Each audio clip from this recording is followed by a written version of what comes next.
On se retrouve pour deuxième partie Yeewu Leen bi ñu ngi leen di ñaanal mardi bu neex ci télévision Futur Média 8h55 mooy doog a jot. On va parler maintenant nouvelle technologie ak mairie bay comme ni ñu koy defee mardi bu jot. Alors tey mairie da nga ñu indil yu ñu war a xam ci Campus N. Ça doit intéresser surtout les étudiants qui nous regardent. Effectivement, parce que dama gis ne que ne bac xam nga là on s'achemine vers la fin de l'année scolaire. ñu ngi jëm si voilà ñu ngi jëm si mai ñu ngi jëm si juin. Et voilà examen yi c'est pour bientôt. Donc moi je m'adresse aujourd'hui spécifiquement aux nouveaux bacheliers. Parce que am na ñu bëri ñoo xamante ne xamuñu ko en tout cas au niveau des enfants et même des parents qu'il y a une application. On va dire que c'est une plateforme électronique qui a permis d'orienter les bacheliers et ça c'est depuis 2013. Donc on va regarder l'élément et puis on va revenir sur le plateau pour en parler. Super. SN est une plateforme d'inscription en ligne en faveur des bacheliers, lancée au mois de juillet par le ministère de l'Enseignement supérieur et de la Recherche. En effet, cette plateforme permet aux bacheliers de demander une orientation dans les formations proposées par les différentes universités du Sénégal. Selon les initiateurs du web campusn.sn, la construction des dossiers est faite totalement en ligne, en toute simplicité et rapidité. Cette inscription en ligne a-t-elle résolu le souci des bacheliers? Je pense que ça a réglé d'une part le souci des nouveaux bacheliers, puisque l'année dernière, moi personnellement je l'ai utilisé donc, pour mes frères qui ont été admis au bac. On a constaté que l'année dernière, vraiment, il n'y avait pas beaucoup de perturbations quand on a fait ça. Malgré, il y avait des failles. Il y avait des nouveaux bacheliers qui demandaient d'être orientés dans une faculté. Ils se retrouvent dans une autre faculté. Parce que aussi, dans le site, on les impose de choisir 18 choix. Avec l'inscription et l'orientation en ligne, l'ère du numérique s'invite dans la vie estudiantine à l'image de l'université Gaston Berger de Saint-Louis, de même que l'université Cheikh Anta Diop de Dakar, entre autres. Fini les va-et-vient à distance, tout est possible. En un seul clic avec le Campus N. Donc Campus N en fait a commencé par l'orientation uniquement au niveau de l'UGB, donc c'est l'ancêtre un peu de Campus N. Donc au niveau de l'université Gaston Berger de Saint-Louis, depuis plusieurs années, en fait, on a mis en place un système qui permettait l'orientation des bacheliers au niveau de l'UGB. Le ministère a ensuite pris le système et l'a généralisé à toutes les universités. Campus N n'est pas parti du néant, parce que c'est l'université Gaston Berger de Saint-Louis qui avait mis en place le premier système de pré-inscription en ligne. Et nous avons repris ce système avec d'ailleurs les enseignants et les étudiants qui l'ont élaboré pour le développer au niveau national. Ce qui en fait aujourd'hui un produit national, ce qui fait aussi du Sénégal, de ce point de vue-là, un des pays africains les plus avancés. Selon M. Mary-Teuw Niane, ministre de l'Enseignement supérieur et de la Recherche, l'inscription en ligne est une innovation qui va permettre aux autorités académiques d'avoir un identifiant national pour chaque étudiant, à l'aide duquel il sera suivi tout au long de son cursus universitaire. Avant de démarrer la procédure campusn.sn, les bacheliers doivent disposer d'une adresse électronique et d'un numéro de téléphone portable. Campus N est très simple. Donc le bachelier qui a son bac, donc le nouveau bachelier, vient sur la plateforme avec son numéro de table et sa date de naissance. Donc il crée un compte à partir de ces deux éléments-là. Okay? Dès qu'il crée ce compte, on lui demande des informations complémentaires comme son adresse, ses numéros de téléphone, son email et quelques autres informations comme est-ce qu'il dispose d'un ordinateur portable, etc. Et on lui envoie un email de validation. Donc, quand il clique sur cet email-là, le compte est créé. Donc, il reçoit ensuite son identifiant, donc son numéro d'identification unique d'étudiant et un mot de passe.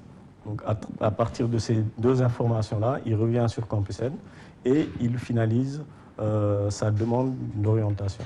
Voilà, donc c'est un document bu ñu réalisé ci français jëm ci Campus N donc Merry Beye nga expliquer ñu ko pour ñu comprendre davantage. waaw en fait li ñu expliqué fii c'est que Campus N UGB ñoo ko créé service informatique UGB ñoo ko créé pour faciliter la vie des étudiants parce que dañu gis ne à chaque fois étudiants yi dañ doon jógee ci dëkk yi dañ doon rang bu metti la pour am en fait seen orientation ak ñu mën a dem ci yenn universités yi université publique yi UGB wala UCAD wala autre léegi nag le service informatique de l'UGB a décidé de créer cette plateforme électronique pour permettre aux bacheliers de s'orienter avant dañ doon xam ne par exemple am na benn élève boo xamante ne peut-être amul niveau bi mais parce qu'il a les moyens ou parce qu'il a des gens bien placés dañ koy pistonner pour mu dugg ci benn université alors maintenant cette plateforme là ce qu'elle fait c'est que excusez-moi, ça permet d'aller dans les meilleures facultés uniquement sur la base de leurs résultats.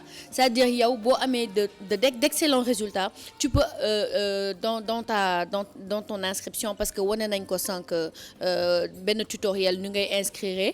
Donc tu peux intégrer les meilleures universités. Et pourquoi j'ai décidé d'emmener ce sujet-là, c'est parce que liste bi ak orientation yi génn na depuis mars 2016 donc bacheliers yi ñi nekk en classe de terminale war nañu dem sur www.campusn.sn ñu dem inscrire léegi une fois que non kon yow suivre om de wax naa ko ci njël ba waaw jël naa ko ci njël bi wax naa ko ci njël bi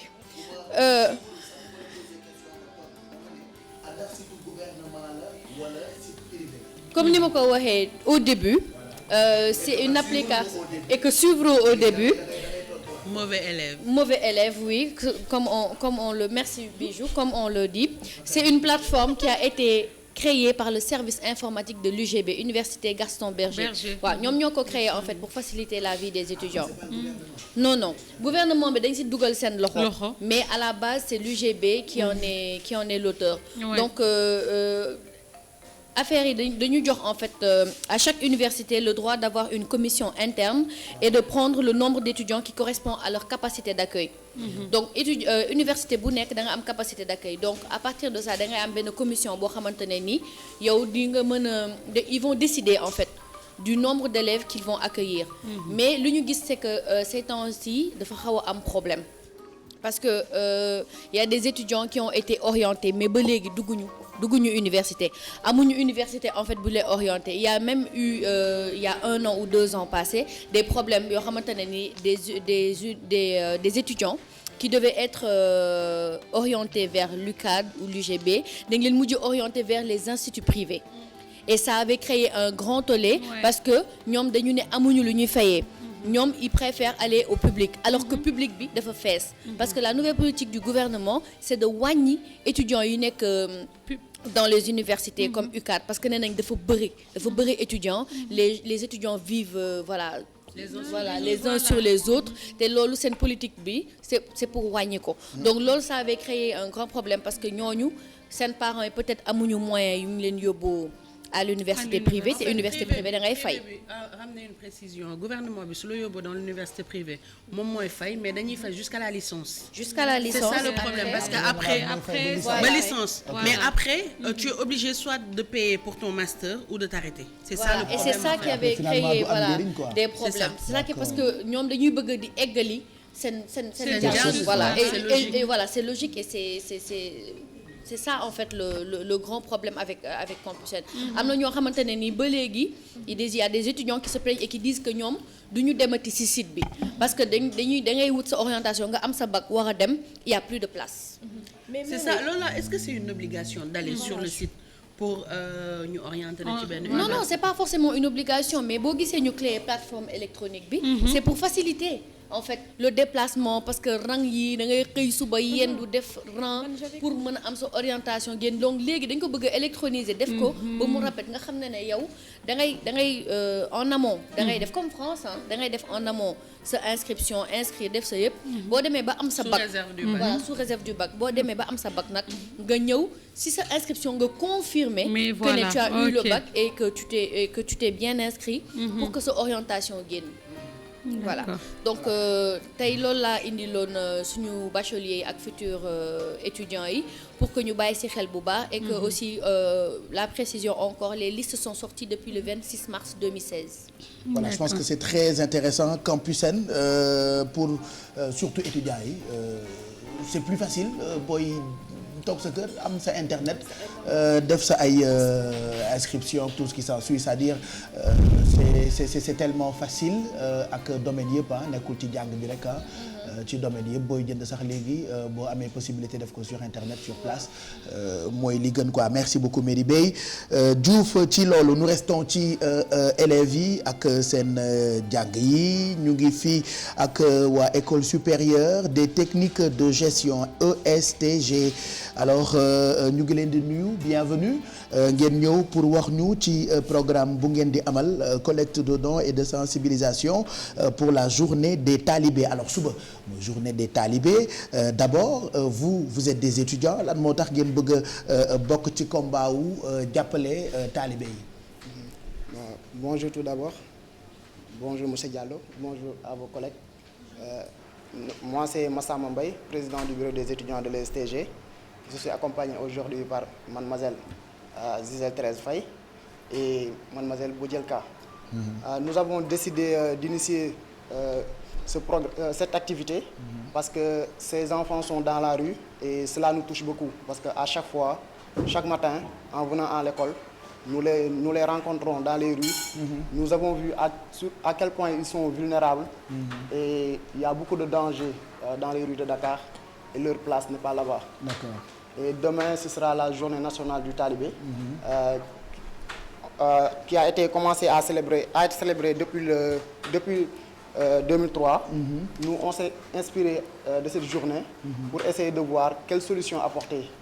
Et nous, on a initié cette collecte de dons que nous allons donner à un Dara qui se trouve à Yoff Tongor.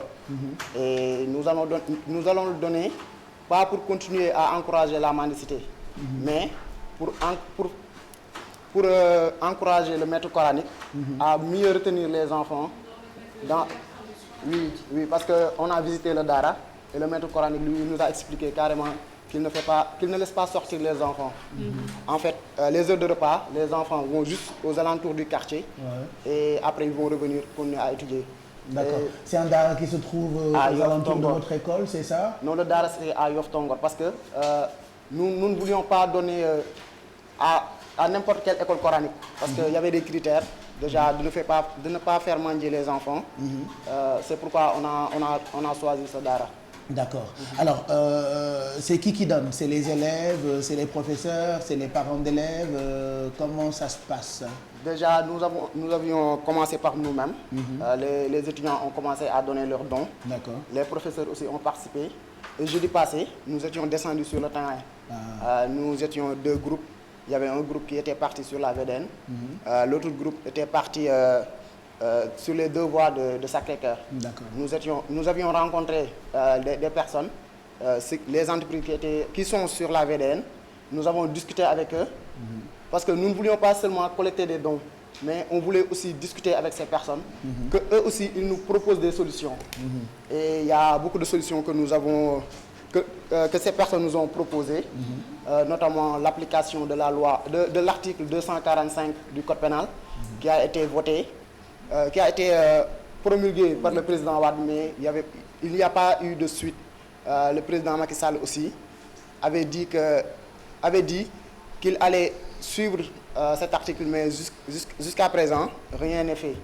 Et aujourd'hui, c'est une occasion que nous allons saisir aujourd'hui pour demander au président d'essayer d'apporter des solutions à ce problème. Voilà donc yéen seen souci mooy xale yi nekk ci mbedd bi ñu tuddee leen ay talibé donc suba mooy journée nationale des talibés ngeen def seen ay collecte de dons pour dimbalee ko xale yi ban heure lay commencer suba.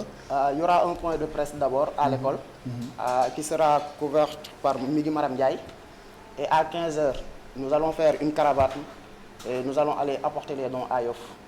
Voilà. Et nous demandons aussi à toutes les personnes qui nous regardent en ce moment de continuer à donner les dons parce que nous avons eu des promesses de dons. Donc vous pouvez nous appeler au 77 721 19 ou bien appeler sur le fixe sur le fixe de l'école, le 33 867 57 57. D'accord. Ou bien vous venez sur place déposer vos dons. École bi fan la nekk. Nous sommes à Sacré-Cœur 3. Sacré-Cœur sur la 3. VDN. À côté de l'immeuble Mariama. Voilà. Merci ñu ngi leen di gërëm bu baax. Et bonne chance pour la suite donc rendez-vous demain ak journée nationale des talibés joxe ngeen numéro téléphone yeeg yooyu pour ñi leen bëgg a jàppale bu ñu bëggee joxe ay dons merci d'être passé nous voir et puis bonne chance voilà école supérieure des techniques de gestion. bu ñu àggalee dañuy waxtaane culture yeewu culture comme tous les mardis Aïssatou Paye Fall lañ ci àndal Aïssatou dañuy waxtaane art ak peinture avant que nga ñuy présenter livre bi nga ñu indil tey. waaw dañuy njëkk waxtaan ci wàllum cinquantenaire bi ma la waxoon. bi nga xamante ne samedi bi ñu génn le 16 avril moom lañ ko amaloon ci théâtre national Daniel Sorano léegi defoon nañu benn élément ci loolu dama bëgg ñu dem ñu seetaan ko après ñu dellu ci waat ba pare ñu waxtaan ci.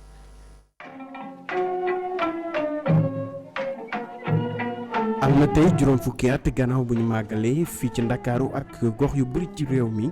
dañuy duppee festival mondial des arts nègres ay at yu bëri weesu nag ñii di waa communauté africaine de culture nji bootu fii ci Sénégal di fàttaliku xew-xew boobu. damay ñaan sénégalais yépp ñu bàyyi ci xel parce que lu am importance la ndax sunu réew mi buñ koy liggéey ci li ko sos la bokk koy dégg ñu koy soow ci wàllu xarala ci wàllu caada ci wàllu cosaan ñëw na ko fekkee ko mu nekkoon nag di Sénégal aussi ci la ñu créé woon. infrastructure culturelle yi comme Sorano lu mel ni village artisanal sax mën naa ni période boobu la créé ci tam ballet yi ay ensemble lyrique traditionnel ensemble instrumental bi ñuy wax les ballets la Linguère tout ça. bokk na ci li gën a fës ci ndaje mi le ab projection film soviétique bi ñëwaat rek ci programme festival mondial boobee ñenn ci ñi fa teewoon di fàttaliku xew-xew bu mag boobu. boo koy xool ba léegi le même questionnement la et plus la réponse mu ngi ci biir kooku c'était presque l'ouverture le continent il fallait coûte que coûte dans le cadre même de la négritude ci biir négritude bi du ma wax ne dañuy créer benn faille mais il fallait nécessairement ñu créer benn parallèle c'est-à-dire pour ne pas tëj l'Afrique. ñun Dakar Université Seck 7 la am na ay ministres yu bëri yoo xam ne ñun ñoo leen daan feccloo Université de Dakar. tëgg naa fii ak OK Jazz tëgg naa ak ñeneen groupe fii en 66 ñu bëri. man dañ ma daan yóbbu may seetaani di fekke lu bari par exemple maa ngi koy fàttaliku ensemble lyrique traditionnel bi bañ ko créé balaa ñu koy wan festival ñi ñëwoon ci festival bi ñun élèves yi bañ ñu doon jox prix résidence su Médine gi jour boobu la ñu njëkk a wane ensemble lyrique mu produire ñu wan ñu ko ñun xale yi. ñi yëngu ci wàllu cosaan ak caada di ko rafetlu waaye ñenn ci ñoom gis na rek dañu war a toog waxtaan ngir xool jéego yi ñu nar a teg ngir amal ñeenteelu édition bi. mais lu am solo mooy ñu saytu xayma li ñu tënk ci ñetti festival yooyu pour organiser ñeenteelu festival mondial des arts nègres ñeenteelu festival bi organiser ko ci colloque yeeg waxtaan yi ñu jël lan moo tax nit ñi djihadisme yi am lan moo tax nit ñi intolérant extra. communauté africaine de culture section Sénégal gannaaw seen xalaat bi lay fas yéene rek jox gëdd lii di askanu der wu ñuul li ñu bëgg mooy sukkandiku ci li ne mel ngir mën a janoo jafe-jafe yi am ci àdduna bi ci jamono ji.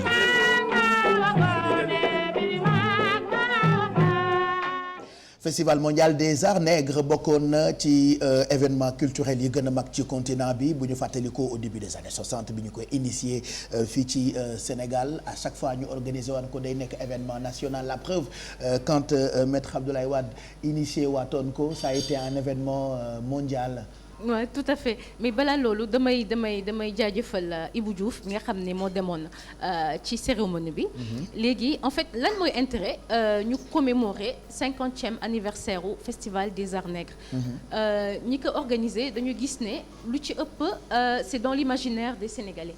te am na ñu bëri tamit ñoo xam ne fekke wuñ ko woon ci génération yi. donc ñoom dañu bëggoon xamal nit ñi ñan ñoo doon les pères de la négritude. lu ci mel ne Aimé Césaire lu ci mel ne André Malraux bokkoon na ci lu ci mel ne Léon Gontran Damas président poète Léopold Sédar Senghor ñu fàttaliwaat seen jaar-jaar ak Alioune Diop bi nga xamante ne moo defoon présence africaine ñu wane lan la ñu def ci wàllum aada ak culture fii ci Sénégal. te boobu tamit permettre na nit ñi ñu jaay li nga xam ni mooy patrimoine culturel sénégalais.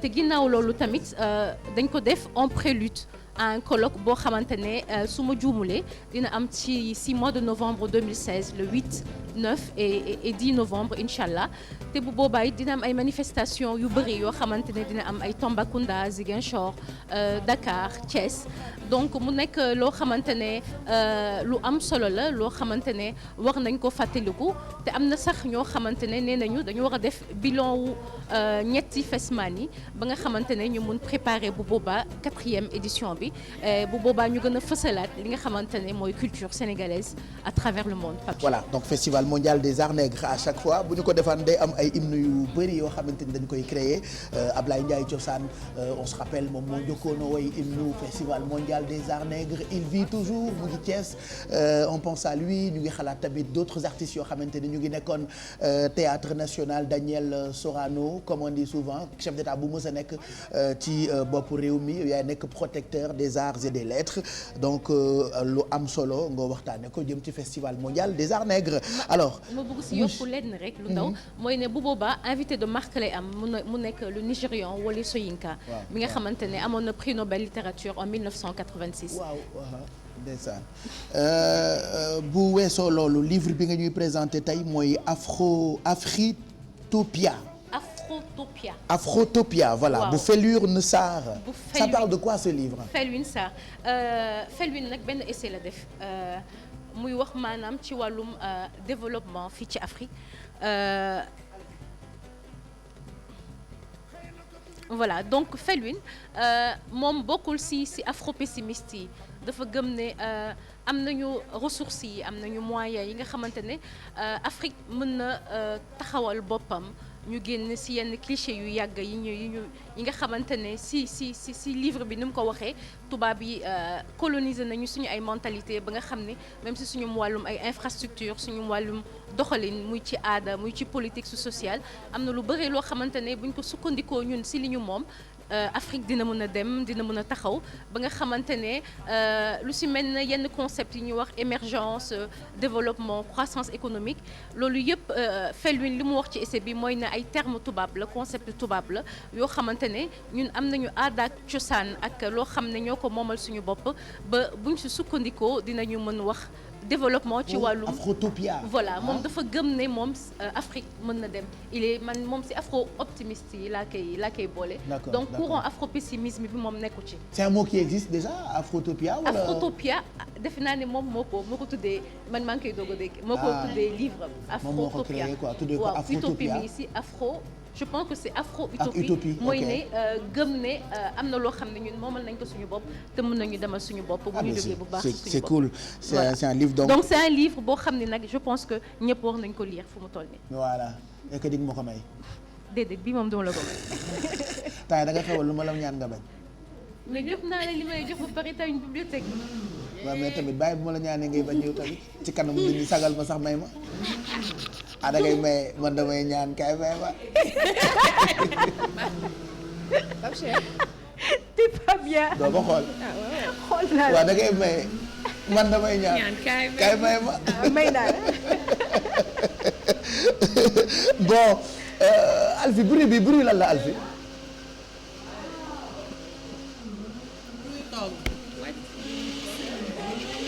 mais génne ko ñu gis ko. waaw pare na. voilà merci.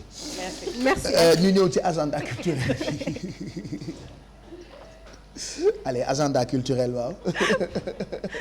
ñu ñëw ci agenda culturel bi Pape Niang day fêter 40 ans de carrière. oui Pape Niang waaw carrière musicale am ak Chorale Band ce sera le 4 mai 2016 autant pour moi au Théâtre National Daniel Sorano donc. Que tout le monde aille le regarder. Il est formidable, il a une voix formidable. Nous on l'adore, voilà donc Pape Niang defe naa ku nekk baatam bi bluesman.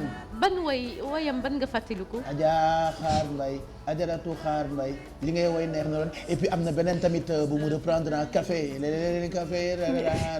très beau titre boo xamante ni woyu suba teel la. defe naa lu mu woy neex na Pape Niang. oui waaw lu mu woy neex na voilà. sa rafetaay sa jekkaay voilà tout à fait. c'est lui qui parle comme ça moom la ñuy gis en même temps.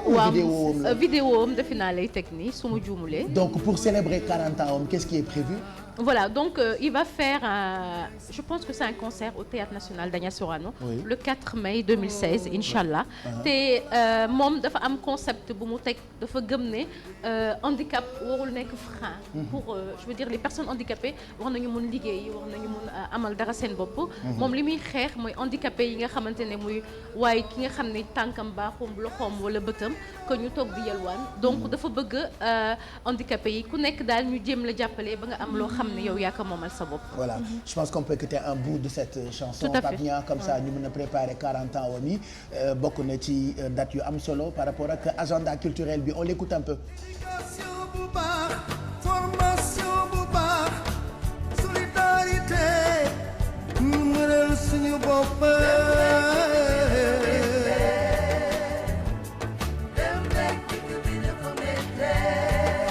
waaw ñoo ngi sàkku ñaan ci kilifa diine yee ndax ñu mënal suñu bopp.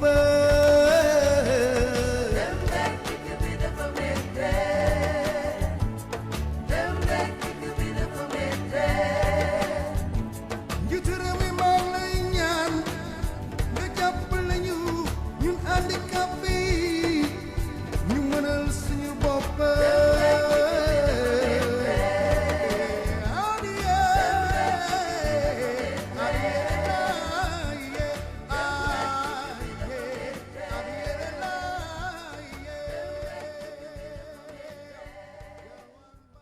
mu ngoog Pape Niang il s'appelle donc 40 ans de carrière Théâtre National Daniel Sorano.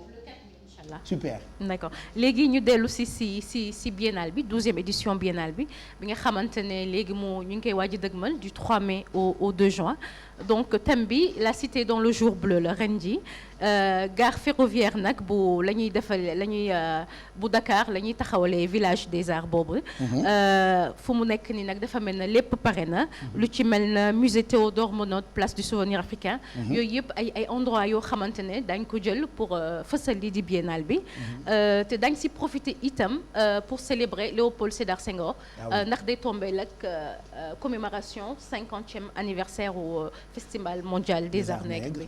te it bëgg naa tamit wax ci marathon du livre bi nga xamante ne day am du 20 au 24 avril donc mercredi bi lay commencer ci place du souvenir marathon du livre nag ay livres yoo xamante ne dañ koy jël la jaar ci école yi lire ko xamal ko xale yi te boobu tamit livre Méribé bi train de la vie voilà jël nañ ko ci marathon de la lecture boobu nga xamante ne day am du 20 au 24 avril. Magnifique. Dans les différentes écoles. C'est ce qu'on dit chaque mardi le fait que léegi xale yi dañuy bind comme Méribé entre autres à chaque fois ñu gis ñu def ay livres dañuy fier ci ñoom quoi. dem ba ay xale di bind ay livres yoo xamante ni dafay jëriñ loolu on peut. lu rafet la lu baax quoi donc dañuy dem ci école yi di ko lire ko présenter voilà dañuy lire benn partie waxtaan seeg xale yi peut-être xam ndax ñoom xam nañu livre yi bu ñu ko xamul it ñu jàngal leen auteur beeg yooyu noonu. Super. gën a inciter xale yi à la lecture. voilà merci Aïssatou Paye Fall pour Yeewu Culture mën ngeen amaat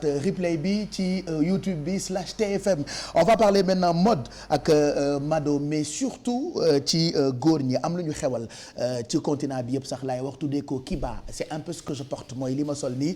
ça fait déjà quelques jours à chaque fois ngeen gis ko sol ko ngeen wax ñi dafa rafet naka lañ koy defaree parle-nous de tendance Kiba bi. voilà Pape Cheikh comme ni nga ko waxee dafa am lenn loo xamante ne li ñu tuddee mode traditionnelle ou tradi-moderne dafa nekk très en vogue au Sénégal ba tax na je pense que les maisons de couture ou bien ñi nga xamante ne moom moo di les créateurs dañu créer ay yére yoo xamante ne dafa nekk en symbiose avec le traditionnel et le moderne.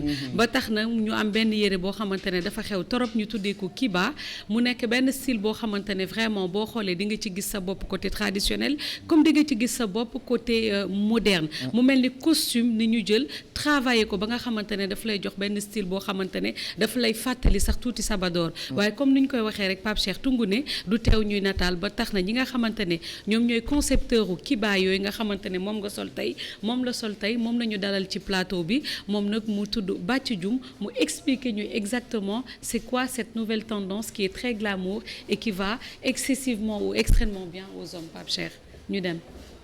kon nag Bathie dalal ak jàmm ci plateau bi. Merci beaucoup Mado. Bon, je commence par vous saluer vous tous. Ouais. Et vous remercier vous avez l'impression pour l'invitation. c'est un vieux qui parle alors que boy la. te xale la ak verre yi man de dégg naa ay 25 ci li ma calculé dégg naa ay 25 ans la xaw ma nag. Bon, alors que c'est un enfant qui a du talent, c'est tout. Ah, on essaie de faire quelque chose. Bon, en fait, je vous remercie pour l'invitation. Et bon, pour revenir au kiba, donc on appelle le costume africain. En fait, c'est un mélange de boubou traditionnel et de costumes. Parce qu'en fait, on trouve que les Européens, les Occidentaux, etc., donc ils ont un produit professionnel qu'on appelle le costume.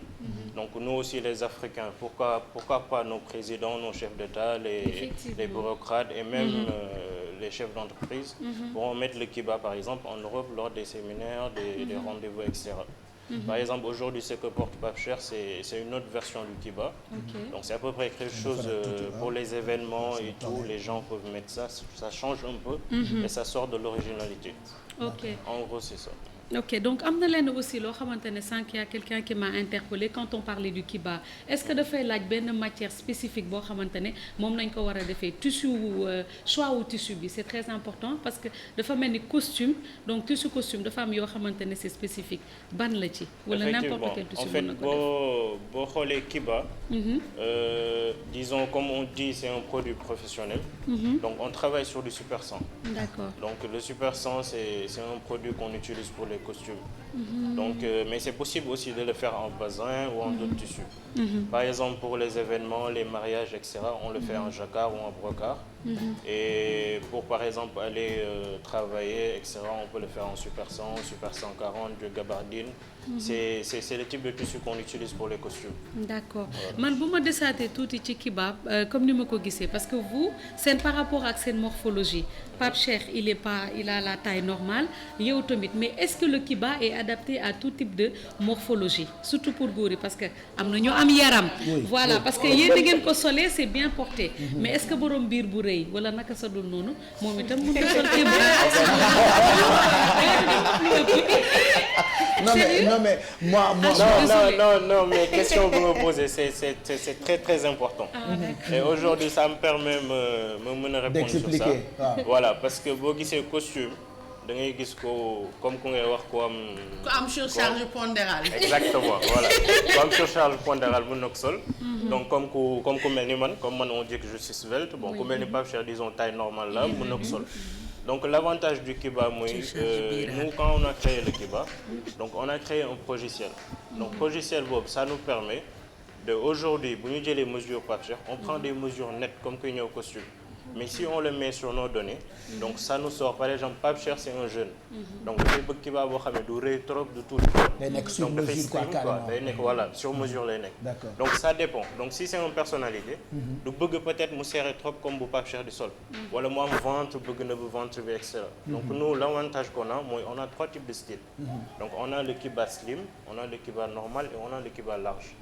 Donc ça permet de et puis en fonction des personnes et des morphologies, comme c'est du sur mesure. Ça, voilà je pense que avant que tu ne parles parce que lu tax ñu gën la invité suñu souci ak la production moo nekkoon est-ce que Sénégal mën nañu toll fu dëkk yu mag yi toll les grandes marques sont partout aujourd'hui avenue bu rafet boo dem am na marque yu mag yi c'est-à-dire dañuy def seen ay modèles di ko jaay un peu partout à travers le monde on se rend compte que loolu africain amaguñ ko est-ce que xalaat nga ni ça va être facile pour ñu am prêt-à-porter boo xamante ni 100% Afrique la mais ñu mën ko fekk par exemple fii boutique yu mag yi nekk Champs-Élysées Kiba wala Keifa mooy jaay fii nii.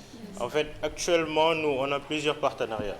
Donc bon nous on existe ça fait maintenant 6 ans. Donc on n'a pas très duré. Mais actuellement on a plusieurs partenaires donc un peu partout donc en France comme aux États-Unis etc. et dans la sous-région. Donc aujourd'hui pour aspect prêt-à-porter bu ngay wax donc ça fait 6 ans qu'on a regroupé des tailles africaines. Donc comme africains yi ñun par exemple ak tubaab bi bokkuñu parce que ñoo ëpp fessier ñoo gën a fort ci suuf et cetera. Donc on a étudié des tailles yoo xam ne comme aujourd'hui taille man yére bu ma sol c'est pas du sur-mesure. Donc c'est quelle taille ça? Taille 46 la donc je suis venu je l'ai mis et puis ma dem directement. Donc ça nous permet ñun Par exemple, on a du taille 46 à la taille 56. D'accord. Donc ça permet aux gens de venir et d'acheter directement sans souci, sans problème. D'accord. Mais en fait, c'était ça la question. Voilà. En fait. Est-ce que ñoom dañuy def ay taille wala est-ce que c'est juste on sur fait des tailles comme les costumes. Comme les costumes. Exactement. Aujourd'hui, taille boo demee jënd costume da ngay jënd taille 48 ou taille 56. Donc si tu mets 46 en costume, tu mets 46. Quand tu viens chez L'étude, Kefa. c'est ça en fait. On a tout fait pour étudier ce type de... D'accord. Est-ce que c'est cher? Voilà, c'est surtout ça.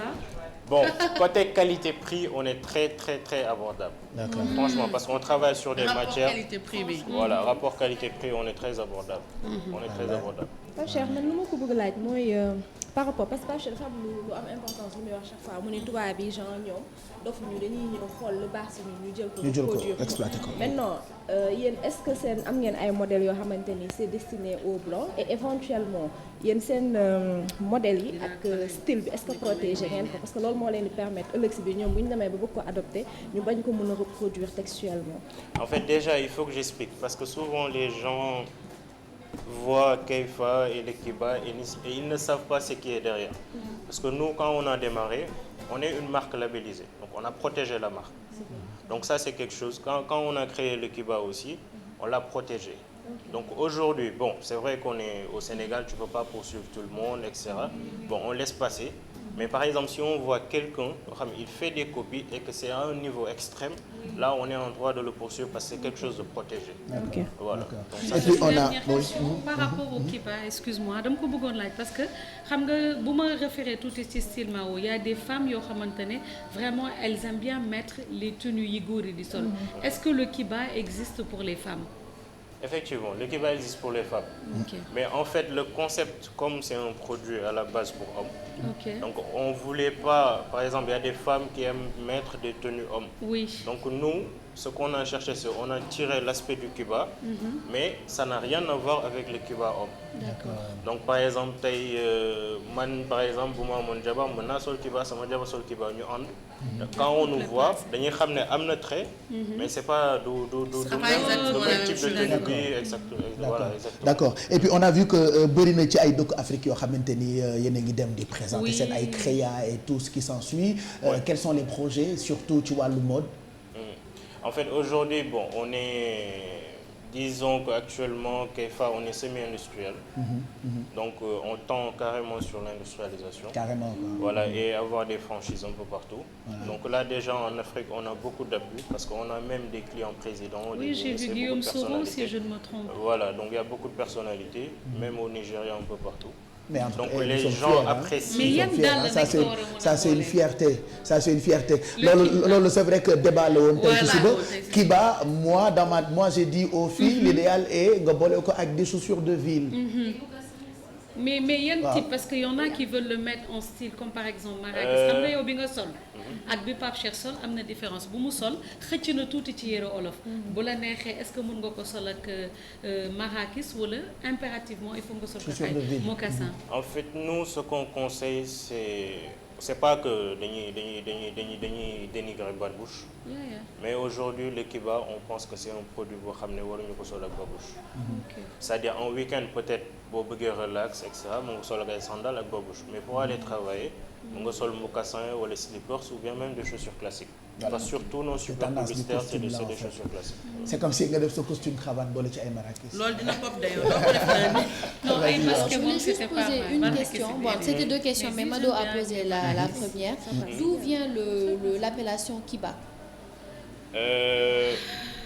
Bon, en fait, le Kiba, c'est un nom qu'on a trouvé comme ça. Mais bon, il y a une autre définition. En fait, les deux premières lettres, le KI, c'est le nom de ma mère qui naît. Donc le BA, c'est mon nom, Badj. Donc on a pris le Kiba qui naît Badj. Voilà, je pense que c'est intéressant, madame. Merci en tout cas. Très original. Merci Badj.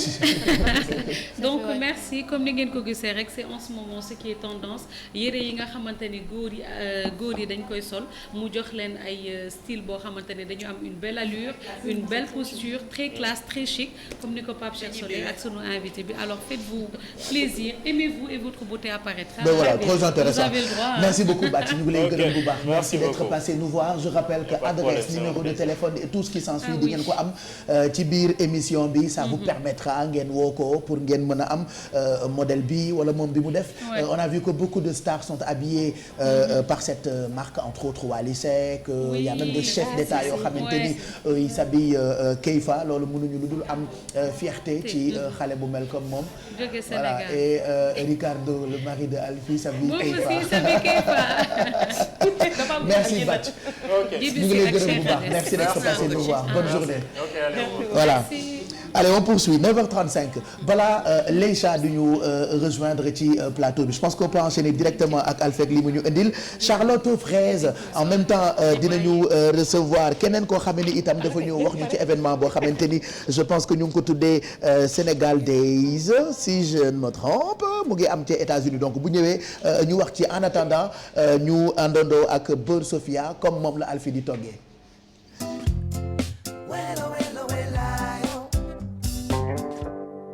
Charlotte Fraise ak Beurre Sofia. waaw Pape comme nu ñu koy defee chaque matin donc tey recette sucrée la ñu andi donc toujours comme ni ma la koy waxee rek ci suba comme yaa ngi dégg mixeur bi donc dama jéem a mixer maanaam quelques fraises yoo xamante ne bokk na ci ma andi ci suba pour mën a am benn jus boo xamante ne dama koy lié nii ci biir casserole bi ak tuuti agar-agar donc agar-agar soo ko déggee mooy benn poudre gélifiant boo xamante ne daf lay may tenue maanaam su fekkee dañu defar sunu ay charlotte aux fraises nga xam ne dafa am mixture am loo xam ne dafay mel ni gelée il faut nga def ci ay ingrédients yoo xam ne day am tenue maanaam su fekkee dañ koy lekk di nga ko mën a dagg ba pare dina mën a consistant donc loolu nag pour ñu am ko dañuy jël sachet yi nga xamante ne des fois dañuy jël gélatine mais agar-agar bi moom laa xool gis ni moo gën parce que c'est fait à base de ay éléments végétaux maanaam lépp luy jógee ci gàncax bi moom lañ ko defaree donc moom la ñu jël rek ci suba mixé lu toll ci moitié fraise bi ñu fi amoon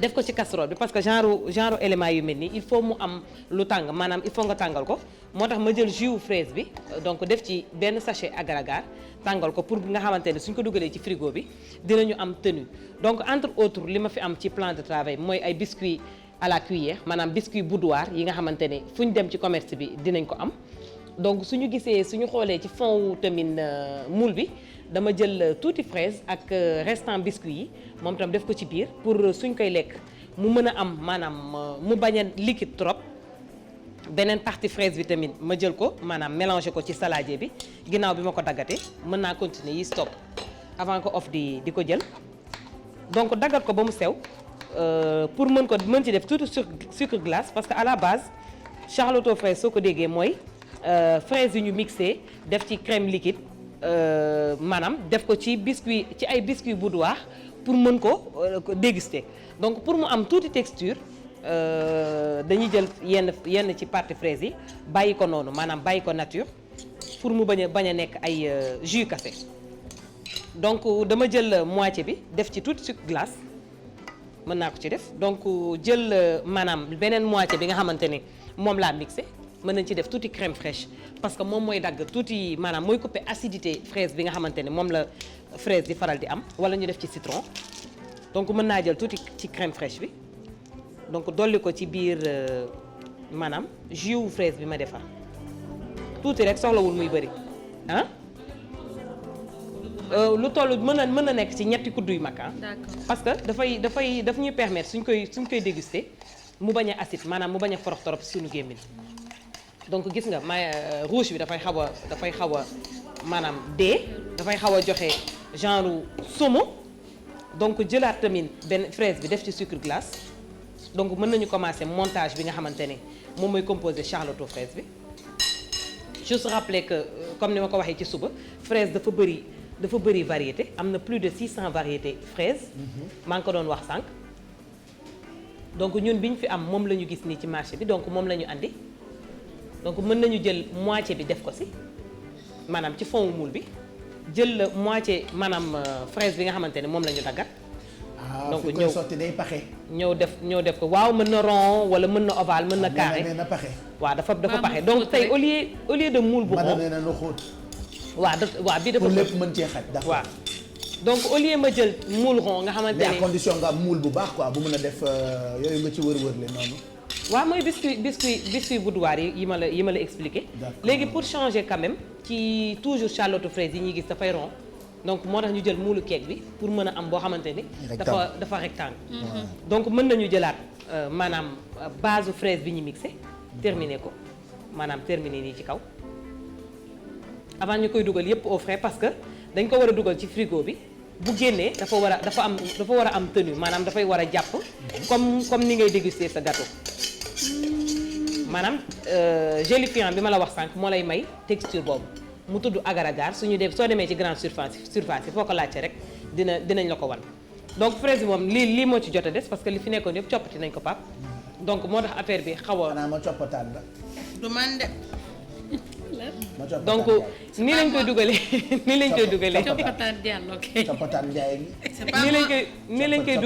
lañ koy dugalee ci frigo bi suñ ko génnee maanaam pas partie bi congelée mais partie bi di sedd. Ah tu mets ça au frais. waaw au frais parce que il faut permettre maanaam gélifiant bi jàpp pour suñ ko retourner mu xaw a dëgër mel ni gâteau.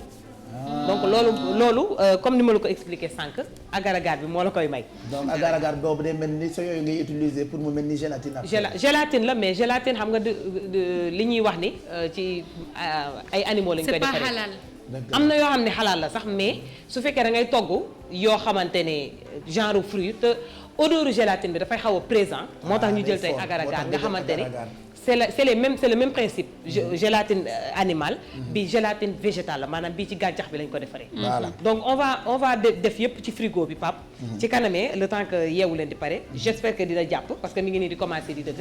ñu déguster ko en privé toujours avec les beurres Sofia pap voilà en privé man ak yow rek ñu ñam bu ca kanamee ci dernière partie yeewu leen bi muy yeewu leen plus en attendant dañuy recevoir beneen invité Mapaté Diop jógee New York pour ci benn programme boo xamante ni ñu ngi koy amal ci dëkk boobule alors Sénégalese Day la Mapaté ñu ngi lay nuyu gërëm la ci sa teewaay événement bi am New York kañ la ak naka lay demee. déjà dama leen di remercier ci invitation bi. parce que xam naa ne peut-être seen programme mi ngi xaw na xaat. Sénégalese Day nag from Sénégal to the US benn mouvement bu sénégalais yi créé foofu moo ñoo ko organisé. en fait damay dem tuuti ci historique bi. from Sénégal to the US dafa nekk dafa nekkoon benn groupe Facebook en fait. dañ ko foofu la démarré en fait. plateforme Facebook la ñoo utiliser groupe Facebook bi bëri nañ dajale état yu bëri en fait mais dañu dem ba ci biir ñu ne pourquoi duñu jugee du virtuel au réel en fait. au lieu ñuy nekk Facebook di waxtaan affaire yooyu nañ def lu réel. réel bi mooy comme Sénégal lañ jugee dem US ñii di jàng ñii di liggéey comme tour bi. from Sénégal to the US ñu ne dañuy def ay action yu ñu njëkkoon def mooy. ay action yu social. tabaski bi passé am na ay famille yoo xam ne ñun ñoo leen jëndal xar. dañoo contacter ay imam yu nekk fii ñu ne au lieu ñuy yónnee xaalis rek te duñ xam peut-être xaalis bi fu mu jëm ñu am benn membre bu nekkoon fii ñu yónnee ko xaalis bi ñu contacter ay imam après ñu jëndal leen xar yóbbul leen ko amoon na sax ay vidéo yu ñu defoon ci Facebook et tout am na aussi benn board social boo xam ne pour éducation boo xam ne pour jëndal xale yi ay fournitures scolaires yi affaire yooyu noonu boobu tamit ñu ngi ci ñëw. da ngeen def social quoi. voilà social ak éducation. d'accord en fait. Sénégal to the US tamit beneen bi ko tax a jóg mooy. dañu seetlu ne suñu peut-être suñu papa yi ak suñu maam yi ñuy jiitu États-Unis peut-être defaloon bu ñu woon benn canevas bi nga xam ne peut-être bu ñuy yegsee ñun nañ mën a xam fu ñuy jaar. peut-être nañ ñu conseiller et tout mais amoon na lu des. léegi ñun ñu ne from Sénégal to the US ñun xale yi bu ñu jógee fii par exemple ñiy ñëw di jàngi. dinañ leen mën a wan yoon bi mooy par exemple yan université la ñuy dugg yan spécialité la ñuy mën a jël. truc du genre. léegi nag from Sénégal to the US Sénégalese Day bi ñu choisir pour def ko. it's from August 12 to August 14. benn genre festival la boo xam ne dañuy wane culture sénégalaise cuisine en fait le Sénégal en fait dañuy jaay l'image du Sénégal de par le monde. te loolu musul am États-Unis te ñun dañu seetlu ne États-Unis lu muy bëri ay communauté yëpp à part Italie bi am Little Italy benn koñ bu ñu tuddee italien yi ak Chinatown comme China ñu ngi fa. Sénégal rek mooy troisième communauté bu am Little Sénégal. bu bëri foofu. voilà d'accord donc ci ñaari fan lan ngeen di def ay culture bu Sénégal ngeen di wane ci bis yooyu. voilà 3 jours la en fait vendredi samedi dimanche. 3 jours vendredi comme membres yi peut-être xamante wuñu Facebook lañ xamante mais am na ñoo xam ne mosuñu gisee. vendredi bu ñu yegsee li ñuy njëkk a def mooy def benn genre petit déjeuner. consul bi ak ambassadeur bi yëpp dañuy ñëw dalal gan yi ñu waxtaan en fait xamante. ci journée bi aussi am nañ ay activités yu ñuy def. comme am na benn conférence bu fa am na ay éminents invités yuy ñëw ay professeurs pour en fait détailler ay thèmes yoo xam ne c'est par rapport au Sénégal. Le samedi aussi am nañ programme par exemple am nañ benn défilé de mode buy am na aussi benn Miss Sénégal bu war a am Miss and Mr Sénégal. parce que gëjoon na fa am tamit léegi yëpp dañ ko doo boole ci biir. très bien ba pare après défilé bi dafay am benn after party à partir de minuit. d'accord moom ba kontaan nañu donc rendez-vous ci événement bu mag boobu New York kañ ngay dem. man. samedi prochain inchallah. Inchallah. Voilà donc bu ngeen demee ngeen war ñu ko après ci télé bi. comme ça inchallah wala dañu leen invité sax parce que ñu bëgg nañ ngeen ñëw te rek en fait. jeex na mais yow gëj nañ gisee depuis Abdoulaye Sadji lycée Blaise Diagne seconde. yàgg na on était dans une place. ah ok da nga màgg léegi moo tax. xam nga dañu màgg ñu ñaa ñëpp màgg. waaw moo tax ma ne ko da nga màgg léegi moo tax. xam ne man est-ce que redoublé wu moon pour tolloog xale yi classe. waaw mën na rek. n'est-ce pas merci en tout cas. kontaan nañu bu baax merci ma Pathé. benn nu mu meloon rek benn anecdote rek. xam naa ne bëggoon na ndambe daal trop. Pape Nambe. ah si. mère bi nga mel ndambe. yow mi nga dem lépp ndambe jàmm fay ko. mère bi nga leb waaw bëggoon naa ndambe merci beaucoup ok merci beaucoup ma Pathé allez. bàyyi Nambe. waaye bu mu génn dama doog a wax. damay bàyyi bu mu génn voilà donc ma Pathé moom mu ngi jóge Amérique événement boobu mu ngi am New York an paraté ñu ngi nuyu sénégalais yi nekk New York yëpp. je mangeais même pas sénégalais moi bay bëgg ndambe. moom lu mu doon def classe muy jaay connaissance bu fort je ne me rappelle même pas de lui en réalité. je mangeais même pas ay plats sénégalais quand j'étais élève. ah ouais. les chats. yow de bu lay ànd compte feeñoo xam nga foo jëm. feeñu na ma. bi mu la feeñoo lu mu la wax. daf maa jox ndigalooy maal. woo naa la ndigal bàyyi góor. waaw. woo naa la ndigal bàyyi góor. may sa bige Kumba Fall borom faraxati janjandeer. daba maam say njaayooy ndigal faal. jëmbaari xel kom jëmbaari xel kom ndigalooy fal jëmbaari islam nee na lees oy nee na lees waxul jëmbaar oy ndigal fal may sa jëmbaar ndigal bàyyi góor fal may sa bige Kumba Fall jambaroy ningal mooy sa bigi Kumba Fall jambaroy ningal mooy sa bigi Kumba Fall jarama Khalifa bayi posel foofu ni nga koy waxee foofu boobu jambaroy ningal mooy sa Fall may sa waxatal foofu nga ni ningal Fall may sa loolu moo la jaaxal noo ko waxee waxaat ko ma xool jambaroy ningal Fall may sa jambaroy jambar nigal bayi góor Fall may sa bige Kumba Fall jambaroy nigal may sa bige Kumba Fall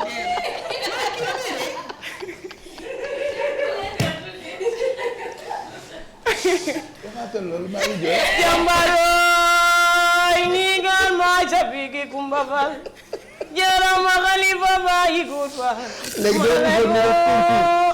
dama bëgg ñu def concours tàccu leen ma ko bu baax il a beaucoup de talent Leïcha d'abord dañu la depuis affaire bi génn ak Youssou Ndour keroog Grand Théâtre ñu ngi la denc pour amuñ la préparer mais dañ la forcer pour nga ñëw ci yeewu leen bi tey donc on est très ravis de recevoir la ndax da nga am talent bu extraordinaire tey ci suba déjà on avait créé le débat ñu wax ci gars yi wax ci et tout ça waa The Voice ñoom ñoo ci doon wax mais damay xool est-ce que am na ci plateau bi ku mën a défier Leïcha waaw yow ko ku ko mën a défier est-ce que am na ku ko mën a défier est-ce que am na ku ko mën a défier est-ce que mën nga ko défier je veux juste dama bëgg a wan rek sénégalais yi ne dafa am talent léegi lees waxul bi dama bëgg nga dem ci on va compter jusqu'à 3 si possible mettez-moi la chanson comme ça Alfie ma xool est-ce que mën na remplacer Leïcha alors 1 2 3 demal Alfi avec la musique demal. fekk man xam dafa am fu ma mën. non ak ay wax nag Alfi yow tamit. xaaral ma expliqué demal àndul ak ay wax demal ma xool demal.